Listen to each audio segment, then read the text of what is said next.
नमस्कार, मी अपर्णा. मॅलो किचनमध्ये तुमचं खूप खूप स्वागत. गुढीपाडव्याच्या निमित्ताने मी एक खास अशी थाळी तुमच्यासाठी घेऊन आलेली आहे. सहजच वाटलं म्हणून मी जी-एस-बी पद्धतीचे सगळे पदार्थ आज मी करून दाखवणार आहे, जे पारंपरिक पद्धतीने कसे केले जातात. या थालीमध्ये आपण सगळ्यात पहिली सुरुवात करणार आहोत ते चणा भजी या भाजीने. जी-एस-बी पद्धतीची ही पारंपरिक भाजी कशी केली जाते ते आज आपण बघणार आहोत. तर त्याच्यासाठी मी इथे या प्रमाणाने मी चणे घेतले होते आणि रात्रभर ते भिजत घातले. ते आता आपण उकडवून घेणार, शिजवून घेणार. जवळजवळ 5 ते 6 शिट्या लागतील आणि मीठ घालून मी हे उकडवून घेणार आहे. हे सगळ्यात प्रथम करणार. त्याच्यानंतर मी इथे पोळी बनवणार आहे. म्हणजे काही फळभाज्या घेऊन आपण एक तांदळाचं असं एक सारण तयार करायचं, मिश्रण तयार करायचं आणि त्याच्यामध्ये ह्या फळभाज्या घोळवून मिक्स करून त्या आपण तळून घ्यायच्या असतात. आता फळभाज्या म्हटला की आपण याच्यामध्ये प्रामुख्याने वापरल्या जातात त्या म्हणजे रताळं, सुरळ, तिंडा, कारलं, केळी, कच्ची केळी ही वापरली जातात. ह्याचे चिप्स केले जातात आणि हे जे आपण तांदळाचं मिश्रण बनवणार आहोत त्याच्यामध्ये ते घोळवलं जातं आणि तळून घेतलं जातं. ह्या सगळ्या जे आपण तळून घेतोय याला पोळी म्हटलं जातं. त्याच्यासाठी हे मी या प्रमाणाने मी तांदूळ घेतले आणि हे तांदूळ मी जवळजवळ 5 ते 6 तास मी भिजत ठेवले आणि कमीत कमी आपण 1 तास भिजत ठेवू शकतो. 1 तास भिजलेले तांदूळ घेऊनही आपण ते तयार करू शकतो. तर आता जवळजवळ 15 ते 20 मी मिरच्या घेतलेल्या आहेत. सुक्या लाल मिरच्या आहेत त्या मी चांगल्या भाजून कुरकुरीत करून घेतलेल्या आहेत. काळ्या होऊ नयेत याची दक्षता घ्यायची आहे. आणि तसंच यामध्ये आपण हिंग टाकणार. हिंगाचं प्रमाण हे जरा जास्ती हवं आहे. तर तुम्ही हे बघत असाल की जवळजवळ 1 ते दीड टीस्पून एवढे मी हिंग घेतलेलं आहे आणि चांगलं स्ट्रॉंग हिंग वापरायचं आहे. आणि चवीनुसार मीठ टाकणार आहोत. आता मीठ टाकणार आहोत, लाल सुक्या मिरच्या, हिंग आणि हे तांदूळ हे सगळं आपण मिक्सरवरती चांगलं वाटून घेणार आहोत. आणि ह्या वाटलेल्या मिश्रणामध्ये जे फळभाज्यांची जी कापं बनवणार आहोत ते आपण तळून घेणार. तुम्ही बघू शकता पोळीचं पीठ मी हे वाटून घेतलेलं आहे. हे पीठ वाटताना आपल्याला पाणी फार किंचित टाकायचं आहे, जास्त पाणी आपण टाकायचं नाही आहे. आणि सगळ्यात महत्त्वाचं म्हणजे ना हे असं कोर्स वाटून घ्यायचं आहे, म्हणजे जरा खरखरीत असं वाटून घ्यायचं आहे. हे बघ. आणि तिखटाचं प्रमाण आहे ते तुमच्या आवडीनुसार, तुम्हाला किती कमी जास्त तिखट लागतं त्याप्रमाणे मिरच्या ह्या कमी जास्त करू शकता. आता चणा घशी ही जी भाजी मी म्हटलेली आहे तर त्या भाजीसाठी आपल्याला इथे खोबरं घ्यायचे. ओलं खोबरं खवून घेतलेलं आहे. हे मी आता पाव किलो म्हणजे जवळजवळ मी 1 कप चणे भिजत घातलेले आहेत, उकडत घातलेले आहेत. तर त्याच्यामध्ये मला 1.5 वाटी खोबरं लागणार आहे आणि थोडीशी चिंच. ही म्हणजे जवळजवळ एक छोटा आकाराचा जो लिंबू असेल तर तेवढी ही मी चिंच घेतलेली आहे. आणि ह्या 10 मिरच्या घेतलेल्या आहेत. मी इथे ही पांढरी मिरची वापरलेली आहे. तर तुम्ही कोणतीही मिरची वापरू शकता. आणि चणा घरची ही अति पारंपरिक भाजी आहे ना, की जी हे फणस, हा जो कच्चा फणस आहे जो गुढीपाडव्याच्या जवळपास म्हणजे ह्या मार्च महिन्यामध्ये हा मिळत असतो. कच्चा फणसाच्या तुकडे करून मी घेतलेले आहेत. तसंच ह्याला मी उकडवून घेणार आहे जवळजवळ म्हणजे 80% तरी आपण हे शिजवून घेणार आहोत. हे अशा प्रकारे याचे मी तुकडे केलेले आहेत. हेही मी उकडवून घेणार आहे. तसंच ही जी चणाभुशी भाजी जी आहे तर ती सुरण घालून केली जाते किंवा बटाटाही घालून केली जाते. मी इथे करगीचा वापर करते. आता याला करगी म्हटलं जातं कोंकणी भाषेमध्ये. तर करगीचा वापर करून मी करणार आहे.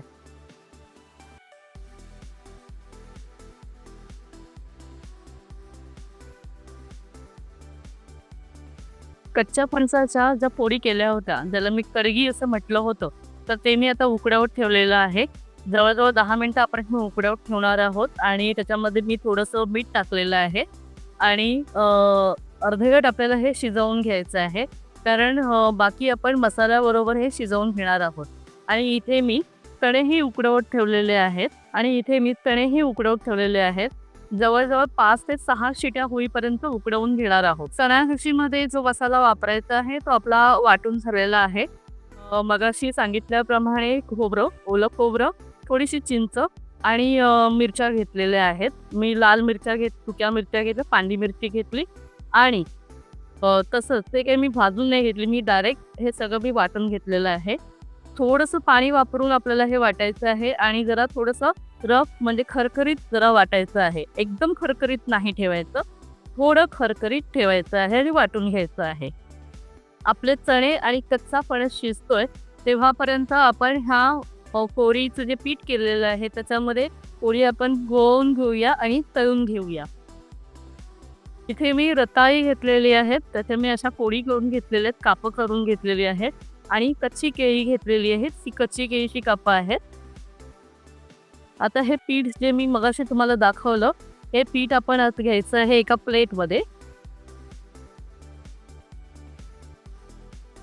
या पिठाला शक्यतो पाण्याचा हात लावू नये, कारण बरेच दिवस आपल्याला हे पीठ टिकवायचं असतं.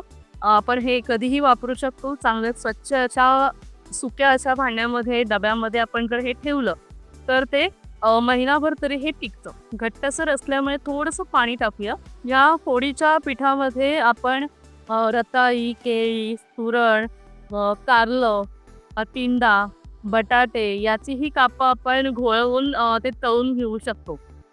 जसे आपण भजी करतो त्याप्रमाणे हे तळायचे आहेत. आवरण हे चांगलं लागलं गेलं पाहिजे. मिश्रण हे पीठ सगळ्या बाजूनी चांगलं व्यवस्थित लागलं गेलं पाहिजे. अशा प्रकारे आपण हे घोळवून घ्यायचं आहे पिठामध्ये. इथे कढईमध्ये तेल घेऊन तेल गरम करत ठेवलेलं आहे. आता आपण ह्या ज्या पिठामध्ये पोळी घोळवलेल्या आहेत त्या आपण तळून घेणार आहोत. अशा प्रकारे सगळ्या पोळी मी तळून घेणार आहे.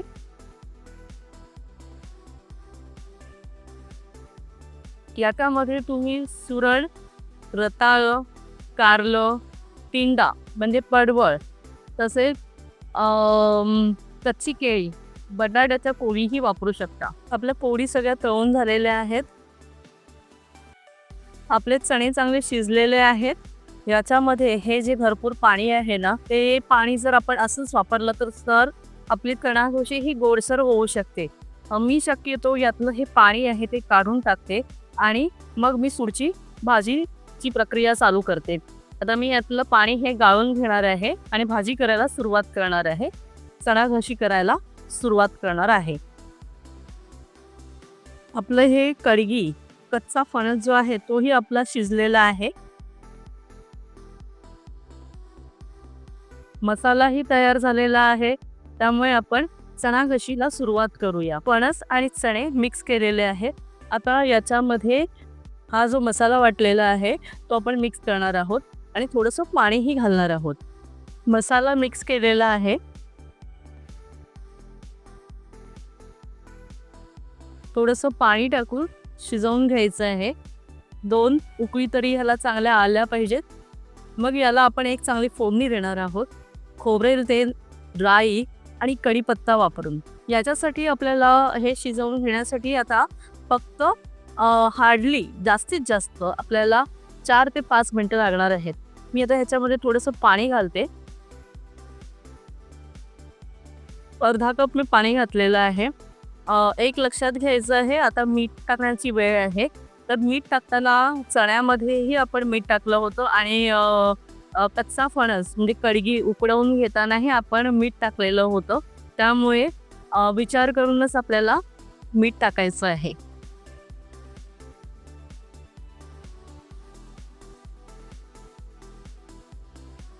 छान अशी आता उकळी आली पाहिजे. 4 ते 5 मिनिटं झालेली आहेत आणि खूप छान अशी उकळी आपल्या चणा घोशीला आलेली आहे.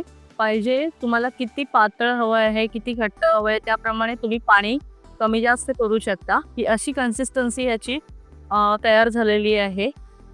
ते एवढं असं पातळ असं झालेलं आहे हे. याच्यामध्ये मी जवळजवळ 1 कप पाणी टाकलेलं आहे. आता आपण याला चांगली छानशी अशी एक फोडणी देऊया. फोडणी देण्यासाठी मी इथे गॅसवरती एक छोटंसं फोडणीचं पात्र ठेवलेलं आहे आणि त्याच्यामध्ये मी जवळ-जवळ 1 ते 1.5 टेबलस्पून मी खोबरेल तेल घेतलेलं आहे. आता हे खोबरेल तेल तापत आलेलं आहे आणि त्याच्यामध्ये सगळ्यात प्रथम मी टाकणार आहे राई. राई चांगली तडतडलेली आहे. आता याच्यामध्ये कढीपत्ता टाकूया.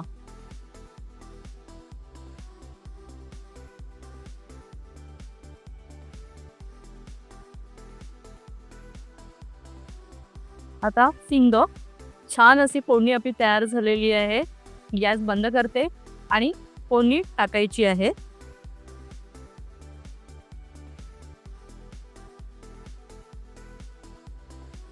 ते 1 मिनिटभर आता झाकून ठेवूया.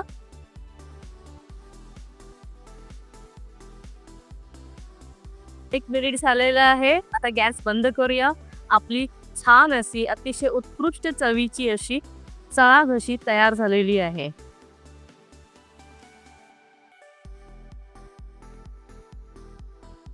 आता आपण पुढे करणार आहोत एक साधी सोपी एकदम भाजी, तेंडल्या बिब्बे उपकरी. तर त्याच्यासाठी मी इथे पाव किलो तेंडली घेतली आहेत आणि ती अशी बारीक असे उभे चिरून घेतलेले आहेत. आणि खूप मोजकंच साहित्य आपण याच्यात वापरणार आहोत. ते म्हणजे ही राई, जवळजवळ 1 ते 1.5 टीस्पून राई आहे आणि 3 सुक्या लाल मिरच्या घेतलेल्या आहेत. तसेच गार्निशिंगसाठी आपण खोबरं वापरणार आणि सगळ्यात महत्त्वाचं म्हणजे बिब्बे. बिब्बे म्हणजे काजू. हा काजू मी जवळजवळ 2 तास तरी ह्या भिजत ठेवलेल्या आहेत. या काजू आपण या भाजीमध्ये वापरणार आहोत. जवळजवळ मी या मूठभर अशा काजू घेतलेल्या आहेत. तर सुरुवात करूया आपण तेंडल्या बिब्बे उपकरी. एक स्वच्छ कढई घेतलेली आहे. या कढईमध्ये मी आता थोडंसं खोबरेल तेल टाकणार आहे. जवळजवळ 2 चमचे आपण खोबरेल तेल टाकूया. साधं तेलही आपण वापरू शकतो. तेल चांगलं गरम झालेलं आहे. आता याच्यामध्ये राई तोडली आहे. राई चांगली तडतडली आहे. लाल मिरच्या, तेंडली,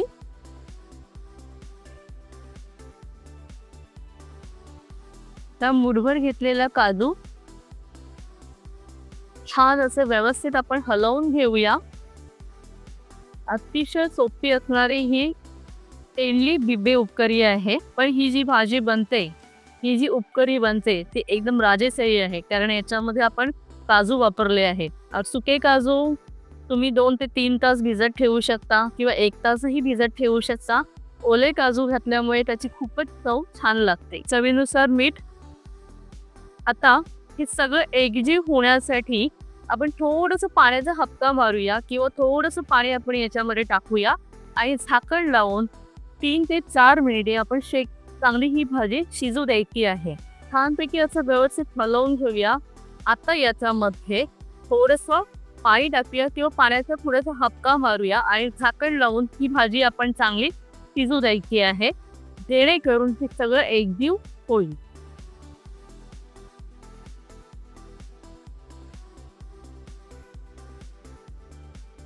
तेंडली बिब्बे उपकरी झालेली आहे. आता खोबरं टाकूया थोडंसं.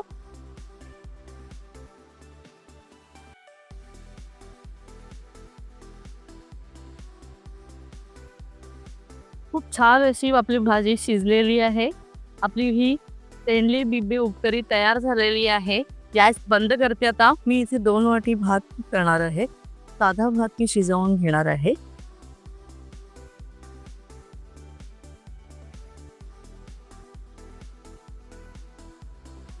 आपला भातही इथे झालेला आहे. खूप छान असा फडफडीत भात झालेला आहे. आपण भात हा चांगला ड्रेन करून घेतलेला आहे. भातावरती वरण म्हणून आपण दालेतळ बनवणार आहोत. हे GSB पद्धतीचं वरण आहे. तुरीच्या डाळीपासून केलं जातं. त्याच्यासाठी मी 1 वाटी इथे तुरीची डाळ घेतलेली आहे, जी मी स्वच्छ धुवून घेणार आहे आणि याच्यामध्ये 2 ते 2.5 कप पाणी ठेवून मी उकडवून घेणार आहे. उकडवताना या डाळीमध्ये मी चिमूटभर मीठ टाकणार आहे. तसंच मी ½ टीस्पून हळद वापरणार आणि 2 या मिरच्या घेतलेल्या आहेत, ज्या स्प्लिट करून घेतलेल्या आहेत, त्या मी टाकणार.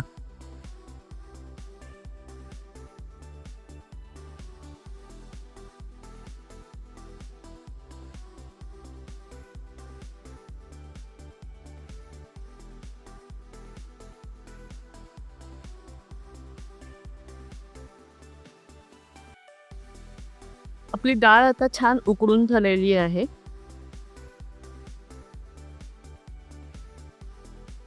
आता हिला आपण फोडणी देऊया.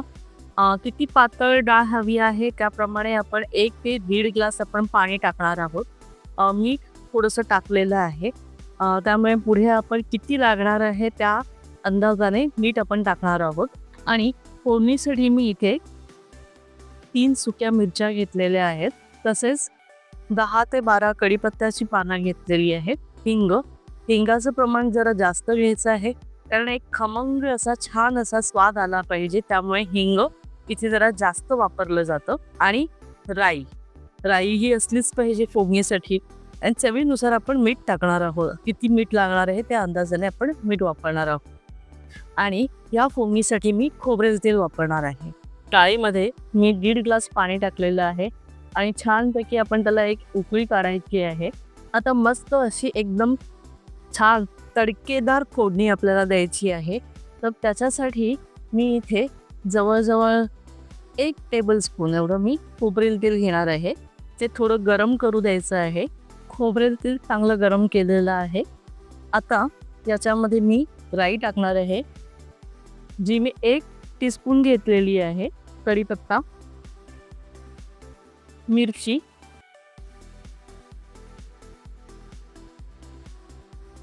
या स्टेजला आता हिंग, जे मी 1 टीस्पून हिंग घेतलेला आहे. आहा, छान सुवास आलेला आहे फोडणीचा. एकदम तडका मस्त झालेला आहे. खूपच छान तडका आपला झालेला आहे दाली तळला. आता गॅस बंद करायचा आहे आणि आपलं दाली तळ हे तयार झालेलं आहे. आता या थालीमध्ये आपण एक गोडाचा पदार्थ करणार आहोत. त्याला मडगणे म्हटलं जातं. मडगणे हा एक पारंपरिक गोड सारस्वत ब्राह्मण समाजामध्ये केला जाणारा गोडाचा पदार्थ आहे. तर मडगणे हे चण्याची डाळ वापरून किंवा मुगाची डाळ वापरूनही केली जाते. तर मडगणेसाठी मी इथे 1/2 कप चणा डाळ घेतलेली आहे, अर्धा कप चणा डाळ घेतलेली आहे. तसेच मी 150 ग्रॅम गूळ चिरून घेतलेला आहे. थोड्या 20 ते 25 काजू आहेत. थोडेसे मनुके घेतलेले आहेत. आपल्या आवडीनुसार आपण ड्रायफ्रुट्स घ्यायचे आहेत. 1 ते 1.5 टीस्पून मी वेलची पूड वाटून घेतलेली आहे, बारीक करून घेतली आहे. आणि इथे मी थिकनेस होण्यासाठी त्याची जी त्याला एक घट्टसरपणा येण्यासाठी आहे ना, मी इथे तांदूळ घेतलेले आहेत. तर ते तांदूळ 1 टेबलस्पून घेतलेले, ते मी मिक्सरवरती वाटून घेतलेले आहेत. थोडेसे असे खरखरीत आहेत, ते फार खरखरीत नाही आहेत, थोडेसे खरखरीत आहेत. आणि इथे मी मध्यम आकाराचा एक नारळ घेतला आणि त्या नारळाचं मी दूध काढून ठेवलेलं आहे. जे घट्ट असं दूध आहे ते मी एका बाउलमध्ये काढलं आहे आणि पातळ जे दूध आहे ते मी एका दुसऱ्या बाउलमध्ये काढून ठेवलेलं आहे. तर आता गरजेनुसार आपण हे किती लागतं त्याप्रमाणे वापरणार आहोत. सगळ्यात प्रथम आपण ही जी चण्याची डाळ आहे, जी मी अर्धा कप घेतलेली आहे, ती मी थोडीशी 5 मिनटं मी भाजून घेणार आहे. भाजून घेतल्यानंतर ती मी स्वच्छ धुवून घेणार आणि एका कुकरमध्ये जवळजवळ 1 ते 1.5 ग्लास पाणी टाकून मी 10 मिनटं मी शिजत ठेवणार आहे, जेणेकरून आपलं हे जे मरगणे आहे ते पटकन होईल. तर सुरुवात करूया आता चणा डाळ भाजण्याला. एक स्वच्छ कढई घेऊन मी कढईमध्ये आता चणा डाळ भाजून घेत आहे. फक्त 5 मिनटं आपल्याला भाजायची आहे. ना ती लालसर झाली पाहिजे, ना ती जास्त भाजली गेली पाहिजे, असं काही नाही आहे. फक्त ती आपल्याला गॅसवरती कढईमध्ये चांगली भाजून घ्यायची आहे. भाजलेली चणा डाळ आता आम्ही स्वच्छ धुवून घेत आहे. मी इथे 1 ग्लास पाणी घेतलेलं आहे आणि 10 मिनिटं मंद गॅसवरती आता चणा डाळ शिजत ठेवणार. 10 मिनिटं मी ही चणा डाळ जी आहे ती कुकरमध्ये शिजत ठेवली होती. तर जवळजवळ शिटी व्हायला आली होती, तेवढ्यात मी गॅस बंद करून टाकला आणि हे थंड करून घेतलेलं आहे. आता ही 50% आपली चणा डाळ, ही 50% आपली चणा डाळ ही अर्धी शिजलेली आहे. ही चणा डाळ मी एका कढईमध्ये घेणार आहे आणि मडगणे करायला सुरुवात करणार आहे. आता याच्यामध्ये काजू टाकूया.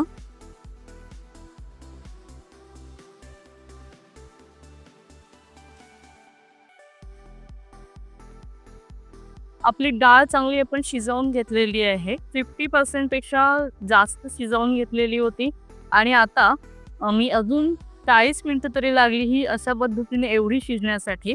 आता याच्यामध्ये आपण गूळ घालायचा आहे. हा 150 ग्रॅम गूळ मी चिरून घेतलेला आहे.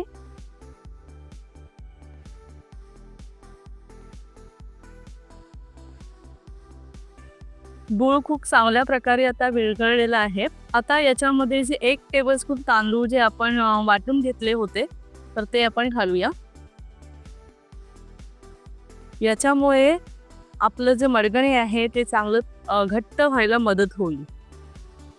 मनुके, गूळ चांगला वितळलेला आहे. तांदळाची जी पिठी केली होती तीही चांगली मिक्स झालेली आहे. आता मी याच्यामध्ये हे नारळाचं दूध ते घट्ट केलेलं होतं, ते मी आता टाकणार आहे.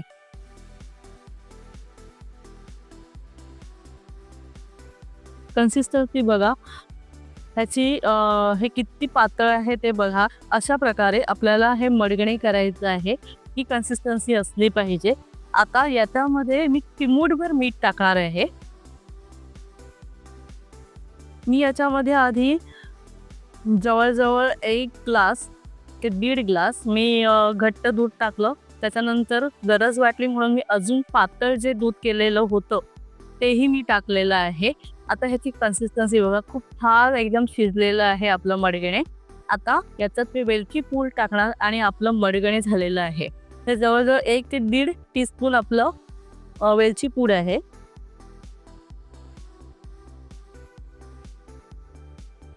मडगणे झालेलं आहे. आता झाकण लावून गॅस बंद करणार. तर या गुढीपाडव्याच्या खास अशा थालीमध्ये GST पद्धतीचे पदार्थ करण्याचा मी प्रयत्न केलेला आहे. तर ही आहे बिब्या उपकरी, जी तेंडली आणि काजू घालून केलेली आहे. चण्या घाशी आहे, जी करगी घालून केलेली आहे. कच्चा फणस वापरून केलेली आहे. तसेच इथे दालेतोय केलेलं आहे, जे भातावरती वरण म्हणून घेतलं जातं.